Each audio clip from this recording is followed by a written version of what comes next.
नमस्कार, बहुत स्वागत आप सभी का व्यूअर्स। आप देख रहे हैं आपका प्रोग्राम कॉफी पर कुरुक्षेत्र। मैं हूं सौरभ शर्मा, रोज की तरीके से आपके साथ। और आज बात उस घटना की जिसकी वजह से पूरी दुनिया सन्न है, दुनिया के कई हिस्सों में खामोशी है, सन्नाटा है कि अगले पल न जाने क्या हो जाए। आज का प्रोग्राम हम किस मुद्दे पर कर रहे हैं, मेहमानों से भी आपको मिलवाऊंगा। इससे पहले जरा आइए रामायण का एक अध्याय थोड़ा सा याद करते हैं। राम जी अपनी सेना को लेकर जा रहे थे लंका।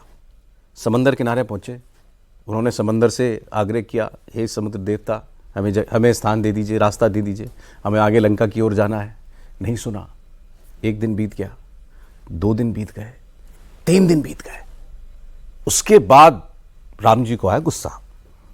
अब उस प्रकरण के बारे में गोस्वामी तुलसीदास जी रामचरितमानस में लिखते हैं, विनय न माने जलधि जड़, गए 3 दिन बीत। जलधि जड़, गए 3 दिन बीत। बोले राम सकोप तब, भय बिन होए न प्रीत। अब सर, भय बिन होए न प्रीत चरितार्थ कौन कर रहा है आज? इजराइल करता है। प्रदीप सिंह जी बताएंगे आपको इसके बारे में। और बहुत स्वागत सर आपका। मेरे जर्नलिस्ट शशि भूषण अस्थाना साहब हमारे साथ हैं। सर बहुत स्वागत आपका भी। और हमारे साथ अमित दुबे जी हैं, देश के टॉप साइबर सिक्योरिटी और साइबर अटैक एक्सपर्ट हैं। सर, हिजबुल्लाह के साथ लेबनान में अजीबोगरीब ये हरकतें हो रही हैं। कभी पेजर फट रहे हैं, उसमें एक दिन फटे, हजारों पेजर फट गए एक साथ। एक मैसेज आया और उसके बाद बीप बीप बीप और धमाका। अगले दिन लोग उनके जनाजों में जा रहे थे तो वॉकी टॉकी फटने लगे, हैंडल रेडियो डिवाइसेस फटने लगे, कभी सोलर पैनल फटने लगे।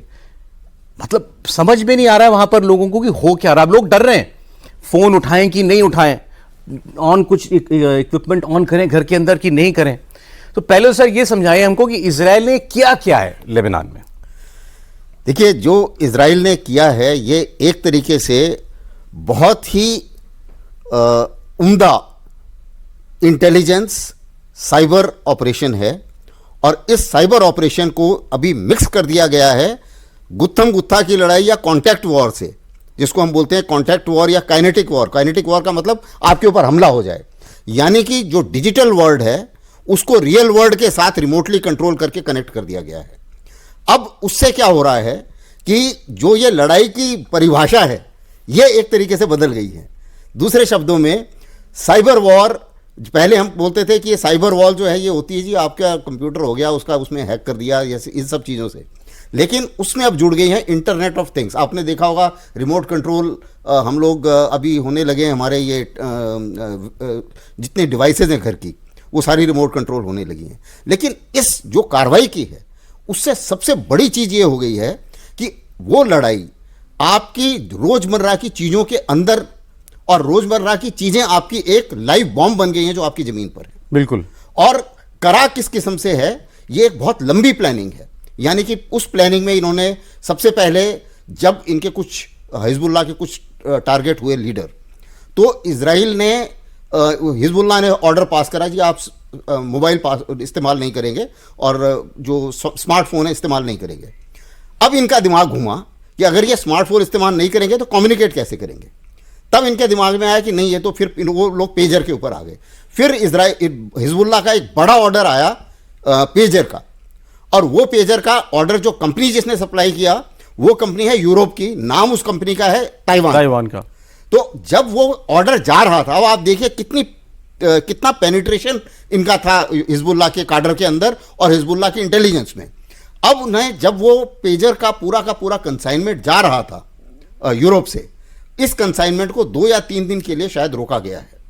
और उस दौरान उसके अंदर एक्सप्लोजिव और रिमोट कंट्रोल डिवाइस 2-3 दिन, ये 2 चीजें हजारों पेजर बैटरी के साथ। हाँ, क्योंकि सिर्फ लिथियम बैटरी के फटने से इतना नुकसान नहीं होता। तो ये दोनों चीजें डालने के साथ सारा का सारा, और ये सारा कार्रवाई जो है इसी दौरान की गई है और किसी को भनक नहीं लगी। अब क्या हुआ कि जब ये पहुंच गया उनके पास में, किसी को अंदाजा नहीं लगा, 4-5 महीने गुजर गए। लेकिन अब बीच में अचानक से कुछ ऐसा खबर आई कि इजराइल को लगा कि शायद इनको अंदाजा लगने वाला है, पता चल जाएगा। तो इनको एक अर्जेंसी हो गई कि इसको जो भी करना है अभी कर दो, नहीं तो उसके बाद तो जीरो हो जाएगा ये काम। तो ये एक तरीका है। दूसरा, इस लड़ाई से जो है आगे की जो लड़ाइयों की नीतियां हैं वो बदल जाएंगी, परिभाषा बदल जाएगी। क्या ये लीगल है, क्या ये मॉरल है। इसमें जो रोजमर्रा के डिवाइस हैं वो सिविलियन भी इस्तेमाल करते हैं, तो वो भी एक खतरा है, बड़ा खतरा है। दूसरी चीज ये है कि पहले आप बोलते थे जी लड़ाई हो रही है बॉर्डर पे, अब बॉर्डर है कहाँ? बॉर्डर तो आपके घर में आ गया। बिल्कुल ठीक। तो एक बॉर्डर की डेफिनेशन बदल गई, जो लड़ाई की बॉर्डर की डेफिनेशन है, तो वो भी एक तरीके से एक नया है। तो मिसाल मोटे तौर पर अगर मैं इसको समराइज करूं तो ये माना जाएगा कि ये अभी एक काइनेटिक साइबर वॉर है, जो कि आपके इंटरनेट ऑफ थिंग्स जिसको हम बोलते हैं, यानी कि रोजमर्रा की चीजों, जो जितनी भी रिमोट कंट्रोल डिवाइसेस हैं उसके अंदर घुस गया है, और उसको जो है अब हमें सबको सतर्क रहना पड़ेगा। अभी मोबाइल अगर आप चीन से ले रहे हैं, मान लो क्या पता इंस्पेक्शन करना पड़ेगा, बिल्कुल ठीक है, सरकारों को करना पड़ेगा। उसी मुताबिक बाकी चीजें जो कुछ भी मैन्युफैक्चर हो रहा है, अगर वो कॉम्प्रोमाइज हो जाता है तो इंस्पेक्शन करना पड़ेगा। तो इन सब चीजों को, ये एक नई डायमेंशन आ गई है। अरे बहुत सारे लोग तो अभी ये कह रहे हैं विजय कि इज इट इवन पॉसिबल कि ऐसा किया जा सकता है क्या? हजारों इक्विपमेंट एक साथ डेटोनेट हो जाए, फट जाए। डेफिनेटली कर दिया, कर तो दिया, मतलब किया जा सकता है तो भी कर दिया। यकीन ना होने जैसी चीज है ना। मुझे भी जब परसों रात फोन आया पहली बार जर्नलिस्ट के साहब एक पेजर फटा है, तो मुझे लगा एक आध फट गया होगा, ऐसे मोबाइल भी फटते रहते हैं। मैंने कहा हाँ पॉसिबल है, हीटअप हुआ होगा। बोले नहीं साहब जान चली गई किसी। तुमने चलो वो भी मान लेता हूँ। फिर बोले नहीं साहब 4000 लोग इफेक्टेड है। तब मैंने कहा ये तो बड़ा कोऑर्डिनेटेड अटैक है। और यहाँ पर सिर्फ बैटरी, जैसे सर ने कहा कि सिर्फ बैटरी फटने का मामला नहीं है, इसके अंदर एक्सप्लोजिव भी था। तो ये बैटरी स्पेशली डिजाइन थी जिसके अंदर एक्सप्लोजिव हो और एक कॉल पर ट्रिगर हो जाए या मैसेज पर ट्रिगर हो जाए। इससे पहले हमने मोबाइल डेटोनेटर देखे हैं, जो कई सारे दिल्ली में भी बम ब्लास्ट हुए थे, उसमें मोबाइल फोन के थ्रू डेटोनेट किया गया था। सो मोबाइल एज ए डेटोनेटर पहले भी यूज हुआ है, पर मोबाइल खुद ही फट जाएगा, ये एक नई चीज है। और कि बैटरी के अंदर आप एक्सप्लोजिव डाल के इतना नुकसान तो कर ही सकते हैं कि एक आदमी मर जाए या उसके आसपास कुछ लोग घायल हो जाएं। ये मेरे ख्याल से बहुत प्रॉपर प्लानिंग के संग हुआ है। इसमें कई सारे लोग कंप्रोमाइज हुए हैं। सर ने जगह पूरी, इसको हम बोलते हैं सप्लाई चेन अटैक। सबसे पहली बात कि जो डिवाइस है वो हर कोई बनाता नहीं है, एक ही कंपनी बनाती है, क्योंकि अभी आउटडेटेड है। तो इनके लिए बड़ा आसान है पता करना कि किसको टारगेट करना है। आज की डेट में मैं मोबाइल फोन यदि करना चाहूँ तो आपके पास दूसरा होगा, सर के पास दूसरा होगा, इनके पास दूसरा होगा। मुझे पहले पता करना है कि पास कौन सा फोन है, कौन सा ओएस का वर्जन है, कौन सा बैटरी टाइप है, उसके बाद मैं सप्लाई चेन पर अटैक करूँ। उसके बाद वो रिप्लेस करने की सिचुएशन में आपको कुछ नुकसान पहुंचाने की कोशिश करूँ। यहाँ क्या है, इनके लिए आसान हो गया काम। उनको पता है एक ही कंपनी है, बैटरी कहाँ से आती है, सॉफ्टवेयर कहाँ मैनेज होता है। ये तीनों लेवल पे हैक हुआ है। बैटरी भी चेंज हुई, सॉफ्टवेयर भी अपग्रेड हुआ है, क्योंकि एक मैसेज जाने पर ट्रिगर हुआ है, अदरवाइज अलग अलग टाइम पे फटते। तो दिस वाज प्रॉपरली, यदि अलग अलग टाइम पे फटते तो कुछ लोग बच जाते। पहले से पता पड़ जाता है कि साहब ऐसा कुछ हो रहा है, उनको बचने का मौका ही नहीं दिया। अच्छा, इनकी ये भी प्लानिंग थी कि पेजर फटेगा तो उसके बाद ये लोग वायरलेस पे जाएंगे, तो उधर भी इंट्रोड्यूस कर दो बैटरी। यहाँ वो जो उनकी वॉकी टॉकी है या वो है जो अल्टरनेटिव ऑप्शंस होंगे, उसमें भी बैटरी चेंज की गई है। तो जो जहां जहां इनको अल्टरनेटिव ऑप्शन दो ही मत। तो ये बहुत छोटी प्लानिंग नहीं है, ये डेफिनेटली 2.5-3 साल से जब आप प्रॉपरली रेकी करके हर जगह अपने बंदे इंट्रोड्यूस करके सिस्टम में पेनिट्रेट कर जाते हो, जैसे कि हम कहते हैं, तब जाके इतना बड़ा। और इसमें इस चीज को चुपचाप करना, किसी को खबर भी तो नहीं। ये एक रैंडम आप किसी भी डिवाइस के साथ नहीं कर सकते। मतलब वो डिवाइस, देखिए, यदि कोई टारगेटेड होगा तो कर सकता है। यदि मुझे आपको टारगेट करना है तो मैं ऐसी सिचुएशन, तो हैकिंग भी तो ऐसी होती है कि मैं ऐसी सिचुएशन क्रिएट करता हूं कि आप कोई गलती कर जाते हो, कोई चीज इग्नोर कर देते हो। वो आप होटल में जा रहे हो, मैंने आपकी फोन बदल दिया, पेगासस, तो आपके हाथ में फोन आ गया, या कुछ मैसेज दिया, या आपने मोबाइल खराब कर दिया, और आपने रिपेयर करने का उस दिन बैटरी बदल दी मैंने उसमें। तो ये कई सारी सिचुएशन क्रिएट की जा सकती हैं कि मैं जब टारगेटेड अटैक कर रहा हूं तो आपको मजबूर कर दूं कि आप फोन चेंज करो या रिपेयर कराने जाओ, या कोई डिवाइस, जरूरी नहीं फोन ही हो। आजकल तो हम वेरेबल वॉचेस पहन रहे हैं, आज तो हमारे ग्लासेस भी हैं, घर के अंदर 10-12 ऐसी डिवाइसेस होती हैं जो इंटरनेट से कनेक्टेड है। कोई भी आप रिप्लेस करते हो और उसके अंदर बैटरी चेंज हो जाए तो ब्लास्ट तो हो ही जाए। वो भी जो है सर अब इतना बढ़ रहा है। नहीं, अरे फोन की तरह इस्तेमाल होने लगा, स्पेक्स में फोन आने लगा। ग्लासेस आते हैं सर, जीपीएस ग्लासेस ऐसे आते हैं जिसमें आप मोबाइल रखने की जरूरत नहीं है, इन्हीं के जरिए बात कर सकते हैं। वो जब गूगल लेंस, देखिए बात इतनी नहीं है कि उन्होंने 4000 पेजर के साथ ये किया, पुरानी टेक्नोलॉजी थी, आसान था टारगेट करना, एक सप्लायर था, ये सब किया। लेकिन उससे बड़ी बात जो मुझे नजर आती है कि उस नेटवर्क को यूज करते थे हिजबुल्लाह के जो टॉप कमांडर्स थे, बड़े लोग, बिल्कुल उस पूरे नेटवर्क को, इसका मतलब वहां वो घुस गए थे, उनको मालूम है कि कौन कौन है, तो उन्होंने पता किया पहले जो है कि कौन कौन जो है इनके नेटवर्क में है, तो उन सब लोगों का डेटा उनके पास आ गया है। कि कौन कौन था, कौन कांटेक्ट में था, कौन कहाँ रहता है, क्या फ़ोन नंबर है, क्या फैमिली मेंबर है, क्या कौन से, ये सब कुछ डेटा उनके पास है। तो एक तरह का ये साइकोलॉजिकल वॉर भी है कि हम तुम्हारे घर में घुसकर जब चाहें अपनी मर्जी से मार सकते हैं। ये मत समझना कि हम युद्ध जो है टैंक लेकर आएंगे, मिसाइल लेकर आएंगे, तब आप पर हमला करेंगे। यही तो है खौफ तो यही है ना कि आप दूसरा आप देखिए क्या मैं जिस कहां तरह जाऊं, क्या इस्तेमाल करूं, ना इजराइल करूं। जो है आर्टिफिशियल इंटेलिजेंस का इस्तेमाल करके हथियारों का इस्तेमाल कर रहा है। 2 घटनाएं अभी हो चुकी हैं, जो मोसाद के चीफ को मारा और उससे कुछ महीने पहले मुसाद तो उनका अपना ना सर, नहीं सॉरी मोसाद कह रहे हैं वो हमास के हमास के हमास चीफ के को मारा। चीफ को मारा। हानिया हाँ इस्माइल और कहां मारा? ईरान के जहां इतनी सिक्योरिटी थी कि किसी को पेनिट्रेट करना बड़ा मुश्किल था। रॉयल गार्ड जो है उनके ईरान के, वो उसकी सुरक्षा में लगे थे और उससे पहले उन्होंने ईरान के साइंटिस्ट को मारा। जिस तरह से मारा उन्होंने, तो ये वो बता रहे थे कि किस टेक्नोलॉजी पर काम कर रहे हैं, हम रिमोट से भी, हम कहीं भी बैठे हो आपको मार सकते हैं। लेकिन ये तो साइमल्टेनियस अटैक भी था ना साथ साथ। आपने 4000 पेजर्स को बॉम्ब में तब्दील किया और डेटोनेट भी एक साथ किया, विस्फोट भी आपने एक साथ किया। भाई कोई फोन है, फोन का हर जैसी पेजर भी ऐसी होगा ना कि भाई एक यूनिक कोई आइडेंटिफिकेशन नंबर तो होगा ना, कॉलिंग नंबर कुछ तो होगा। आप वहां तो जो रिपोर्ट्स बता रही हैं एक ही टाइम पर मैसेज आया सबके पास, तो उनके पास सबके नंबर्स थे ताकि वो कोऑर्डिनेटेड मैसेज भेजें। सब जैसी मैसेज आएगा उस पर वो ट्रिगर हुआ है ब्लास्ट। तो ये ऐसा भी नहीं है कि टाइमर बेस्ड हो या ऑटोमेटिक, मतलब किसी ग्लिच की वजह से हो। ये बिल्कुल ग्लिच नहीं है, ये प्रॉपरली मैनिपुलेटेड डिवाइसेस थी, सॉफ्टवेयर साइड पे भी थी, हार्डवेयर साइड पे भी थी। और ये मैनिपुलेशन किसी भी ऐसी डिवाइस के संग हो सकता है जिसके अंदर बैटरी है। यदि हम कोई भी ऐसी डिवाइस लेके चल रहे हैं अपने संग, और आजकल तो बैटरी साइज बहुत बढ़ गया है। पहले के मोबाइल के या पेजर में जो बैटरी होती है वो तो बहुत ही छोटी होती है, तभी मुझे लगा कि पेजर की बैटरी से कैसे नुकसान हो सकता है। अब जो मोबाइल के अंदर पर इसमें बैटरी का क्या रोल है अमित जी? मतलब आप क्योंकि एक्सप्लोजिव ही लगाया है ना उसके अंदर आपने। हाँ, तो अब हमारे पास बैटरी का साइज ज्यादा है तो एक्सप्लोजिव कंटेंट भी बढ़ा सकते हैं उसमें। अच्छा। यदि हम बैटरी मैनिपुलेट कर देते हैं, अंदर उसमें एक्सप्लोजिव भरते हैं, तो जो अमाउंट ऑफ एक्सप्लोजिव होगा बहुत ज्यादा हो जाएगा, क्योंकि हैवी बैटरीज अब यूज होती हैं और लोगों को डाउट भी नहीं होगा और वो रिप्लेस हो सकती हैं। तो ये सारे जो रिस्क हैं अभी लेटेस्ट जो मोबाइल फोन्स हैं उसके संग बहुत ज़्यादा हैं। घर के अंदर जो इक्विपमेंट्स है उसमें भी बहुत ज़्यादा हैं।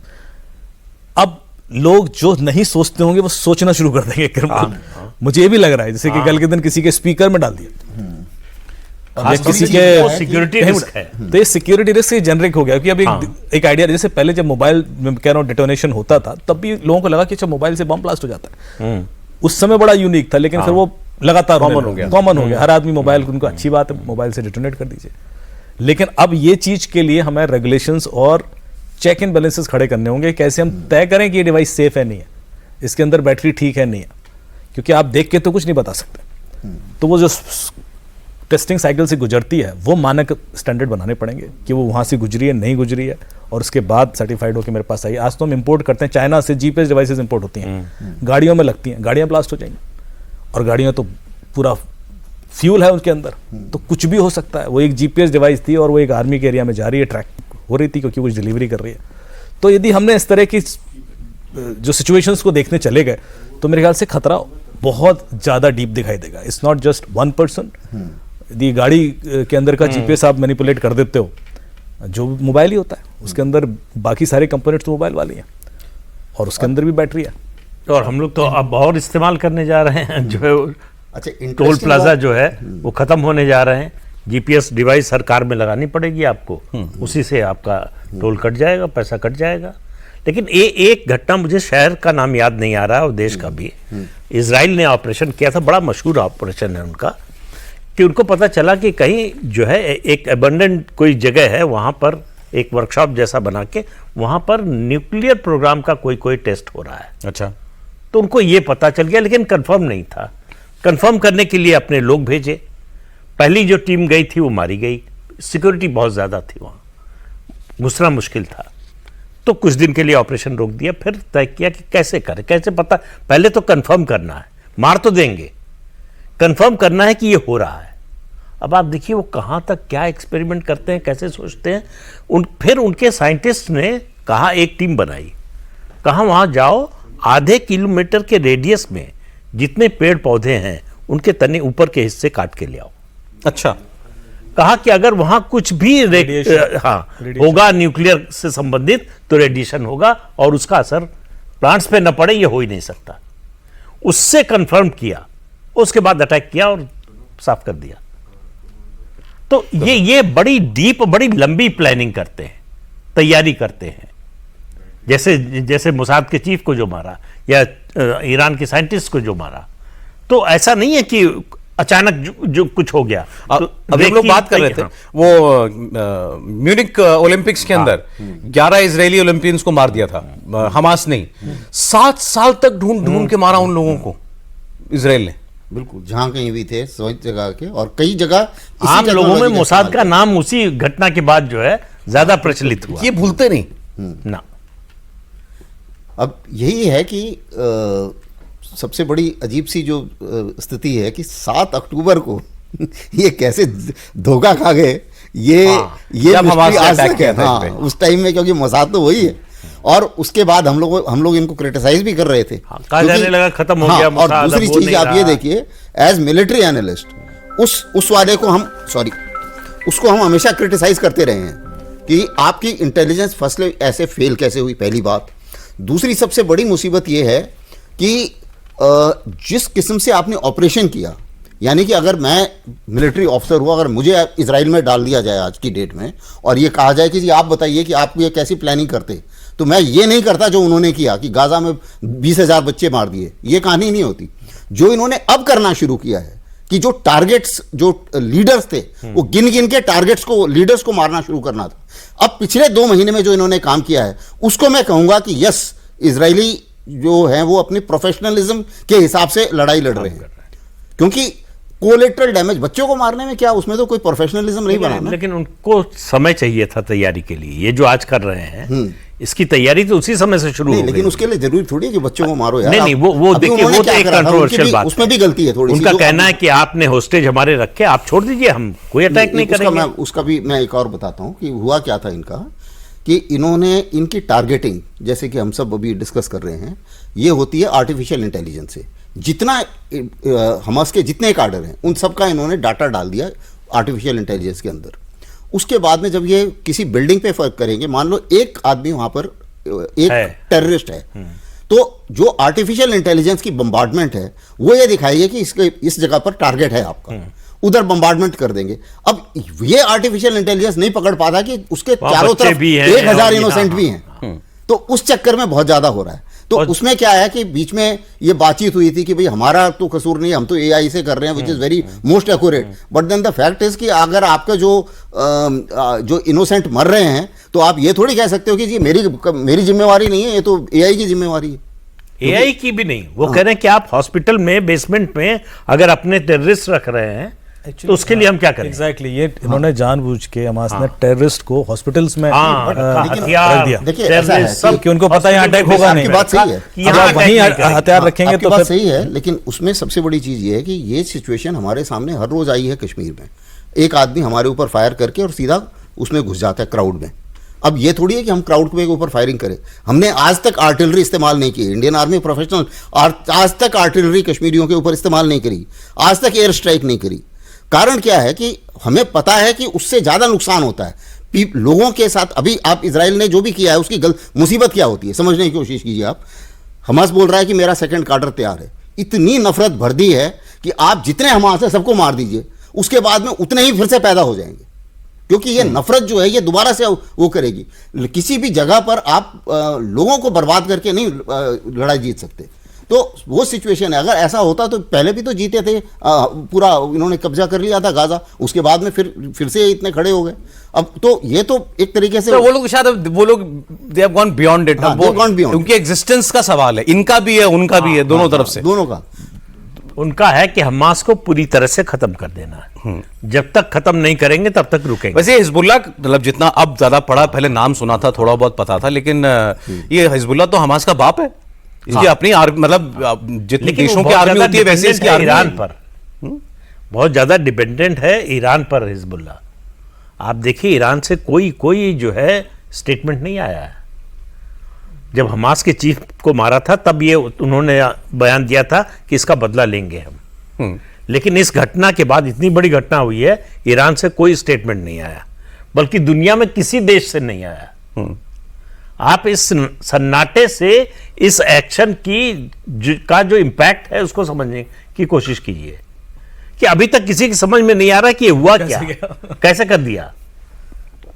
तो ये जो इसका जो सरप्राइज एलिमेंट है और दूसरा जो साइकोलॉजिकल इम्पैक्ट है ज्यादा बड़ा, वो बहुत ज्यादा बड़ा है। अरे ये सब साइबर दुनिया से जुड़ी हुई सारी बातें हैं। अमित, अगर आप हमें कुछ ऐसे इंस्टेंसेस बता सकें, मतलब जिनके बारे में बहुत ज़्यादा लोग नहीं जानते हैं। अभी मैं देख रहा था कि भारत सरकार ने तय किया हम हज़ारों साइबर कमांडोज तैयार करेंगे साइबर अटैक्स को डील करने के लिए। तो किस किस तरीके के हमले की साजिशें होती हैं? देखिए, साइबर स्पेस में अब मैं साइबर स्पेस को रियल वर्ल्ड से अलग नहीं मानता, क्योंकि हमारी day to day life 70% 60% online हो गई है। तो यदि आपके बारे में जो चीज़ें पता पड़ रही हैं उससे आपको नुकसान पहुंचाना बड़ा आसान हो गया है। हर डेटा आपका eventually lands up in dark web, और उसके बाद आपके लिए अटैक वेक्टर तैयार किए जा सकते हैं कि आपको क्या नुकसान पहुंचाना है। आपको डिफेम करना है, आपको जान से ही मारना है, या आपको डेटा चुरा लेना है, आपको फाइनेंशियल नुकसान पहुंचाना है, उस हिसाब से टारगेट किया जा सकता है। और ये चीज़ चाइना एक प्रॉपर ऑफिशियल आर्मी के थ्रू करता है।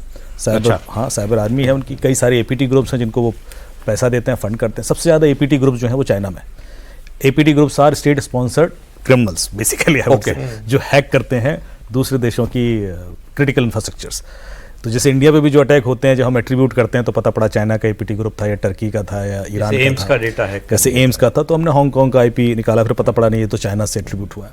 तो इस तरह की जो चीज़ें हैं वो नाम तो कोई सीधे सीधे लेता नहीं, उनको ग्रुप का नंबर दे देते हैं, APT 13, APT 14, और उस ग्रुप की जिस तरीके से वो अटैक करते हैं उससे समझते हैं कि ये वाला ग्रुप है, कि उसने मेलवेयर कौन सा यूज़ किया, सिग्नेचर कौन सा यूज़ किया, मोडस ऑपरेंडी क्या थी, कैसे भेजा था मेलवेयर, पहले भी ये मेलवेयर यूज़ हुआ है, कहाँ कहाँ अटैक हुआ है। तो एक उसका पैटर्न देख के हम समझ जाते हैं कि यार ये तो चाइना से आया है, ये ईरान से है, ये रशिया से होगा, ये यहाँ से होगा। ये हर कंट्री के अपने APT ग्रुप्स हैं। सबसे ज़्यादा, जैसे मैंने कहा, कि चाइना के, आप गूगल करेंगे तो सारे APT ग्रुप्स मिल जाएंगे, उनके पुराने अटैक्स मिल जाएंगे जो किया गया। तो इतना ज़्यादा सब इन्फॉर्मेशन हमारे पास भी है। हाँ, अच्छा, ये तो इंटरनेट पे ओपन इन्फॉर्मेशन। ओके, कि कैसे उनकी मोडस ऑपरेंडीज क्या है, कैसे एट्रीब्यूट किया गया। जब इंडिया ने भी, जब या यूएस के ऊपर जो अटैक होते हैं वो भी पूरी रिपोर्ट देते हैं कि इस बेस पर हम क्लेम कर रहे हैं कि ये चाइना का अटैक है। तो प्रॉपर एनालिसिस करके दिया जाता है, ऐसे ब्लाइंडली नहीं किसी को ब्लेम किया जाता। और उसके बाद भी साइलेंट रहता है, चाइना कभी डिफेंड नहीं करता कि नहीं साहब हमें क्यों ब्लेम किया जा रहा है, क्योंकि वो कर रहा है, क्योंकि उसको पता है कि जो लॉजिक्स दिए जा रहे हैं वो सही है। तो ये सटल तरीके से ऑलरेडी हो रहा है। तो क्या करें, अब मतलब इसका लेवल जैसे बढ़ेगा, क्योंकि अब जो स्वाम अटैक था सऊदी अरामको के ऊपर, कि एक लो लेवल पर वो ड्रोन्स गए और सीधे जाके ब्लास्ट करना शुरू कर दिया, तो उसको रडार भी नहीं कैप्चर कर पाए उनके ऑयल वेल्स में। हाँ, इसी तरीके से जो और भी इस तरह के आर्टिफिशियल इंटेलिजेंस पे अटैक हुए थे। मैं आपको बताऊं कि कई सारे जो केसेस हैं यूएस के अंदर अभी, वो आपके स्मार्ट वॉच और अलेक्सा के थ्रू सॉल्व हुए हैं। क्योंकि ये आपको स्मार्ट वॉच, क्योंकि वो आपका हार्ट रेट और वगैरह सारा मॉनिटर करते हैं, तो इनका जो डेटा था that itself was sufficient to decide कि ये बंदा झूठ बोल रहा है, सच बोल रहा है, क्योंकि ये बंदा मरा तब है और ये बंदा कहानी कुछ और कह रहा है। तो हर जो जी इन्फॉर्मेशन आपकी जा रही है उसके बेस पे वो आपको टारगेट कर सकता है कि हाँ यार इस बंदे का ये लाइफस्टाइल है, ये बंदा इस तरह से करता है, इसका ये हार्ट रेट रहता है, तो यदि हम इसको ऐसा कुछ करेंगे तो हार्ट अटैक भी आ सकता है। जैसे मेरा फोन है, अब मेरा फोन, आपने शुरुआत में बताया कि अगर ये थोड़ी देर के लिए भी टैंपर हो गया, अगर मैंने कहीं मैंने रिपेयर के लिए दिया या कहीं किसी और के हाथ में आ गया, वो कुछ देर में सब कर दे, वो सब कुछ नहीं हुआ, ठीक, तब भी क्या ये एक पोटेंशियल थ्रेट है? बिल्कुल। देखिए, आपसे गलती कराई जाएगी, आपको अचानक, जैसे अभी डॉक्टर्स जितने भी हैं हमारे गुड़गांव में, उनके सबके व्हाट्सएप हैक हुए। कैसे हैक हुए? उनको एक फ़ोन आता है कि साहब फलाने एक केमिस्ट, कोई कंपनी, मेडिकल कंपनी के नाम से वो गिफ्ट भेज रहे हैं सर आपको। अब उनको तो आते रहते गिफ्ट तो ट्रस्ट, हाँ जी, और सर थोड़ा महंगा गिफ्ट है, तो पहले एक बार अप्रूवल लेना है आपसे, क्योंकि कंपनी ने कहा है कि आपसे पहले अप्रूवल ले लें, ऐसे आप सरप्राइज हो जाएंगे। तो महंगा गिफ्ट है, हाँ बताइए। तो सर वो कुछ नहीं, अप्रूवल के लिए आपको एक मैसेज आएगा, उस पर आप एक नंबर होगा वो डायल कर दीजिए तो हम अप्रूव्ड हो जाएगा। तो मैसेज आया, उन्होंने डायल कर दिया *62* मोबाइल नंबर हैश, उनका व्हाट्सएप हैक हो गया। होने को पूरा फ़ोन हैक हो सकता था, होने को पूरे पैसे निकल सकते थे। हुआ क्या, उनकी कॉल फॉरवर्डिंग सेट कर दी कि अब उनको कोई भी कॉल आएगा वो क्रिमिनल को पहुंच जाएगा। अब OTP के जितने कॉल आ रहे थे वो क्रिमिनल को जा रहे थे। अच्छा, एक डॉक्टर का गया तो उनको कॉन्टैक्ट लिस्ट मिल गई उस डॉक्टर की, तो सारे डॉक्टर के होने लगे। उसके बाद मुझे फोन आने शुरू हो गया कि साहब मेरा भी चला गया, मेरा भी व्हाट्सएप चला गया। तरीका यही था कि आपको गिफ्ट भेजा जा रहा है, एक कोड आ रहा है, उसको डायल कर दीजिए। अब इसमें कहाँ वो इग्नोर कर देता क्यों मना कर देता, क्योंकि ये तो चीजें उनके संग होती रहती है। तो हमेशा ऐसी कहानी गुथी जाती है कि आप गलती करेंगे, इट्स नॉट कि आपका फोन खराब था, आप गलती आपसे वैसे करा आजकल लेटेस्ट जो चल रहा है फेडेक्स के नाम पे, FedEx कि आपका हाँ, courier आपका आपको parcel भेजा आया, है, आपका parcel पार्सल डिलीवर नहीं हो पा रहा और है। इसमें भी जो कॉल आता है वो IVR कॉल आता है, और IVR कॉल में आप नॉर्मली सोचते हो कि क्रिमिनल कैसे IVR कॉल करेगा, ये तो एक वो तो मुझे भी आया, वो सबको आया होगा मुझे लग रहा है। उसमें क्या वो इवेंचुअली आगे जाके क्या होना है उसमें, अगर आप पहले follow बोलते हैं करते कि रहो। भाई ये आपका नंबर 1, नंबर 2, नंबर 3 दबा दीजिए, प्रेस बस। 9 to connect to customer care executive. जैसे आप 9 प्रेस करके कस्टमर केयर एग्जीक्यूटिव से कनेक्ट होंगे और उसके बाद आप अपने पैरों पे कुल्हाड़ी मार लेंगे। सबसे पहले तो वो कहेगा कि साहब कुरियर आपके नाम से भेजा गया था और उसमें पासपोर्ट्स हैं, MDMA ड्रग्स हैं, करेंसी है कुछ, इसलिए उस पर इंक्वायरी शुरू हो गई है। तो उसमें CBI भी इन्वॉल्व हो गई है, NCB भी इन्वॉल्व हो गया, ED भी इन्वॉल्व हो गई है और आपके खिलाफ FIR हो गई है। और ये लीजिए सुप्रीम कोर्ट की वेबसाइट, आपको एक लिंक भेजेगा सुप्रीम कोर्ट का, जो क्लोन वेबसाइट है, इसमें अपना नाम ढूंढिए। आप नाम ढूंढेंगे तो उसमें आपकी वारंट निकला होगा आपके खिलाफ, अरेस्ट वारंट। आप खोलेंगे तो आपकी फोटो, आधार कार्ड तो पसीने निकल जाएंगे कि मैं खुद ही सुप्रीम कोर्ट की इंडिया से वेबसाइट से डाउनलोड कर रहा हूँ। अरे एक हम लोग कोई ऐप डाउनलोड करते हैं तो वो 70 तरीके की हमसे वो मांगती हैं बिल्कुल। परमिशंस, कि ये भी अलाउ कर दीजिए साहब, आप माइक्रोफोन का यूज अलाउ कर दीजिए, आप कैमरा का फंक्शन अलाउ कर दीजिए। करना चाहिए ये? बिल्कुल नहीं करना चाहिए। तो सबसे पहले तो आपको पता, हमें पता ही नहीं होता कि क्या क्या परमिशन उस ऐप ने ले ली। ये जो परमिशन मांगता है तो बहुत लिमिटेड है। यदि मैं रियल नंबर बिना बताए भी ले रहा है बहुत कुछ। हाँ, यदि आपको मैं एक ऐप है मोबी आर्मर, उससे आप चेक कर सकते हो कि मेरी किस ऐप ने एक्चुअली कितनी परमिशन ली है। फेसबुक ने कम से कम 67-68 परमिशन ले रखी होती हैं और वो आप अंदर जाके देख पाते हो। जो बाहर से दिखता है कैमरा, माइक्रोफोन, उसको तो आप डिसेबल इनेबल कर सकते हो। हाँ। पर बहुत सारी ऐसी चीजें जो आप डिसेबल कर ही नहीं सकते, क्योंकि जैसे आपने इंस्टॉल की परमिशन चली गई। आप प्ले स्टोर पर जाइए और सिर्फ फेसबुक सर्च कीजिए और उसमें डिटेल्स ऑप्शन में जाएंगे तो बताएगा क्या क्या डेटा फेसबुक आपका लेता है। It is open data, so I am not against any app. आप किसी भी ऐप का देख लीजिए, उसका डेटा भी लेगा। क्या लेता है वो डेटा? आपकी पॉलिटिकल आइडियोलॉजी क्या है वो उसमें साफ लिखा है कि मैं ले लेता हूँ। आप भले बताएं ना बताएं, मुझे पता है। पॉलिटिकल आइडियोलॉजी कैसे पता चलेगी आपकी गूगल सर्च से? यही तो मैं कह रहा हूं। आपने कोई ऐसी एक्शन नहीं किया जिससे आपकी पॉलिटिकल आइडियोलॉजी लीक हो रही है और फेसबुक कह रहा है मुझे पता है। 550 करोड़ लोगों का फेसबुक पॉलिटिकल आइडियोलॉजी पता है और मैं आप बेचता हूं। किस तरह के जो है टेक्स्ट या मैसेज आप पढ़ते हैं? आपका आप बना रहे हैं, जो या forward करते हैं। डिसलाइक कर रहे हैं या जो नहीं, ये तो सर बहुत छोटी, अभी उस पर देखेंगे तो आप चौंकेंगे, क्योंकि जब मैं बताता हूं तो लोग लगता है हाँ ठीक है ले रहा होगा। उसने खुद एक्सेप्ट किया है कि मैं आपका religious ideology, political ideology, sexual orientation, आपके सारे फाइनेंशियल डिटेल, आपने कब कैश विड्रॉल किया, आपके OTP सारे, आपके सारे SMS अलर्ट, आपके सारी ईमेल, आपके सारे मैसेजेस सब देखता हूं, सारी वॉइसेस, सारे साउंड रिकॉर्डिंग्स, आपके वॉइस नोट्स जो व्हाट्सएप पे आप भेज रहे हो, I copy everything, all photos, all document that you download through different channels. आप देखते जाओगे, crime स्क्रॉल नहीं है? करते जाओगे, आप देखो यार ये डेटा क्यों। उसके बाद फाइनेंशियल क्या, हेल्थ फिटनेस का सारा डेटा जाता है क्या। ये क्राइम नहीं है? This is not because you have already given permission to that. आपने कंसेंट दे दिया है। GPS हम आप लोग इस्तेमाल करते हैं। आप उसके बाद GPS बताएगा कि आप किस दिन कितनी बार कहां कहां गए थे, किस होटल में गए थे, किस रेस्टोरेंट में गए थे या किसके घर गए थे, कितनी देर रुके थे। ये आपको नहीं मालूम है कि आपने ये सब बताया। आप लेकिन इसमें उनको एक चीज मालूम और, जैसे सर जीपीएस बोल रहे, जीपीएस तो सारी एप्लीकेशन चलो ले रही हैं। लोकेशन, बिना लोकेशन दिए आप इंटरनेट यूज नहीं कर सकते। नहीं कर सकते। जैसे आप इंटरनेट पे जाएंगे, आप सबसे पहले आपका आईपी एड्रेस जाएगा, आपकी लोकेशन गई, आपका एग्जैक्ट एड्रेस फेसबुक को पता होता है। उसमें आप देखिए, उसमें जबकि एड्रेस आपने कभी नहीं बताया उसको कैसे पता कि आप कहाँ रहते हो। तो आप जब आप एक बिल्डिंग में रह रहे हो तो आपका जीपीएस लोकेशन सेम है सबका, पर वो कहता है आप 14th फ्लोर पे रह रहे हो या 13th फ्लोर पे रह रहे हो, मुझे पता है ये वाला घर है, ये कमरा है। और करेगा क्या इस इंफॉर्मेशन का? अब यही तो सारा खेल है सर। पहले तो ये देखिए कि ये डेटा, ये बहुत अच्छा सवाल पूछा आपने कि इतना डेटा वो क्यों ले रहा है। हाँ, या कोई भी company, and not only one application, हम किसी एक के अगेंस्ट नहीं है, सारी यही कर रही हैं। गूगल भी यही कर रहा है, इंस्टाग्राम भी यही कर रहा है, और जितने भी आप एप्लीकेशंस, गेम्स अगर इंस्टॉल करो, they all are taking data. पर कर क्यों रही हैं? बिकॉज हम सब डेटा का ही प्रोडक्ट है। हम बचपन से लेकर बड़े होने तक जो डेटा कंज्यूम करते हैं, हम अपने आप को वही समझते रहते हैं। ये चीज उनको पता है, and they can control you through those data points. Purpose ये नहीं है कि आपको सब्जी चावल बेचें, पर्पस ये है कि आपके डिसीजंस भी हमारे हो जाए। हाँ सर, एक फाइनल क्वेश्चन। अभी तक देश जो थे अपनी डिफेंस के लिए रक्षा उपकरण खरीदते थे, मिसाइल खरीदो, टैंक खरीदो, गन्स खरीदो, आर्टिलरी खरीदो, ये खरीदो, वो खरीदो, अब किस लेवल पे जा चुके हैं?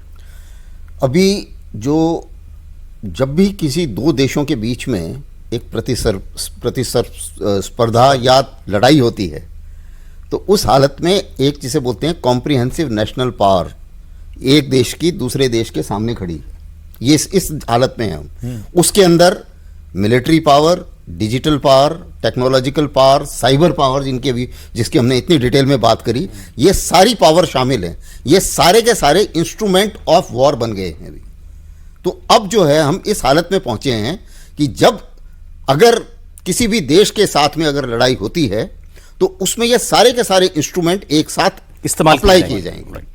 और इन सब के इंस्ट्रूमेंट से बचने का क्या तरीका है, या हमें क्योंकि हर चीज़ इतनी नेगेटिव नहीं है, हमें भी कुछ तैयारियां करनी चाहिए इसके लिए। और तैयारियां का सबसे पहला मंत्र है आत्मनिर्भर भारत। मैक्सिमम डिवाइसेस हम खुद बनाएं ताकि कम से कम चांस हो कि कोई हमें तंग कर पाए, पहली बात। दूसरी चीज़ ये है कि एक अभी जितने भी इंस्पेक्शंस होते हैं, जितनी भी क्लियरेंसेज होती हैं, उसमें मेरे लगता है कि और ज़्यादा थोड़ी सी गुंजाइश है चेकिंग की। बहुत कंट्रोल चाहिए होगा, क्योंकि इस चीज़ ने अभी आप यही इसका एक और इम्प्लीकेशन मैं बताता हूँ जिसके बारे में हमने बात नहीं की। ये आइडिया अभी टेररिस्ट के भी तो आ गया ना, उसके भी तो दिमाग में घुस गया, ये काम मैं भी तो कर सकता हूँ, जब जो इजराइल ने करा तो मैं भी कर सकता हूँ। तो अब क्या है कि हर चीज़ उसमें उसकी चेकिंग बहुत ज़रूरी है। अब कोई भी कंपनी, मान लो एक मिसाल के तौर पे किसी भी कंट्री का एग्जांपल ले लेता हूँ, मान लो एक चीन की कंपनी यहाँ इन्वेस्ट करके कोई प्रोडक्ट बेच रही है, हमें उससे एक अंडरटेकिंग लेनी चाहिए इसके बाद में कि इसके अंदर सिर्फ वही चीज़ें हैं जो इसकी इस्तेमाल के लिए हैं और इसके अंदर इसके अलावा और कुछ नहीं है, और अगर पाया गया तो मेरा license cancel, something like that, words to that effect. तो so that there is a proper accounting, एक मतलब अकाउंटेबिलिटी भी है और उसके साथ साथ उसका इंस्पेक्शन भी है।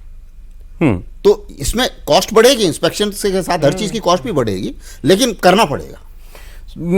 टाइम होते एक उदाहरण बता। हाँ सर, छोटे से में प्लीज। हाँ, इंटरनेट शुरू हुआ था, शुरू में तो सीडी बिकती थी, अलग अलग कंपनियां 15 रुपए में 1 घंटे 2 घंटे 3 घंटे इस तरह से एक कंपनी का विज्ञापन बहुत ज़्यादा चल रहा था। रॉ के एक ऑफिसर ने देखा ऑफिस जाते हुए हर बस स्टैंड पर उसका विज्ञापन है, तो उन्होंने वो सीडी जाके खरीद ली। उसके बाद उसमें अंदर गए, पता करना शुरू किया कहाँ की कंपनी है। पहले तो इंडियन कंपनी, उसके बाद आगे पता किया तो हांगकांग की कंपनी। हांगकांग में उसकी ओनर कौन है, तो चाइनीज़ कंपनी है। उसके आगे गए तो पता चला कि ये तो चाइनीज़ इंटेलिजेंस की है। तो फिर उसको जो है और अंदर गए उस सीडी में तो पता चला कि जिस भी डेस्कटॉप पे उसको इंस्टॉल किया जाएगा उसका डेटा ऑफलाइन भी उनके पास पहुंच जाएगा। और उनकी कोशिश थी कि ज़्यादा से ज़्यादा कैंटोनमेंट एरिया में इसको बेचा जाए, किया जाए। आपको एनएम ऐप एक इंसिडेंट छोटा सा दूंगा सर। एनएम ऐप अभी आई थी लास्ट ईयर, जिसको मोस्ट सिक्योर कम्युनिकेशन ऐप की तरह प्रमोट किया गया डार्क वेब पर हर जगह। सारे क्रिमिनल्स यूज करना शुरू कर दिया, कोई इसको सर्वेलेंस नहीं कर सकता, कोई क्रैक नहीं कर सकता। अचानक एफबीआई ने 8 कंट्रीज में रेड डाली और $multi-billion असेट कॉन्फिस्केट किए, गन्स, एम्युनिशंस, कार्स, सब। क्यों? एनएम ऐप एफबीआई ने बनाई थी, एफबीआई नहीं बनाई थी। उनको एक बंदा मिला, उससे उन्होंने डील की कि भाई उसका क्रेडिबिलिटी थी डार्क वेब पे कि तुम इसको प्रमोट करना और गेम बड़ा बनाते, अकेला तुम्हें अरेस्ट करके क्या होगा, तुम्हें छोड़ देंगे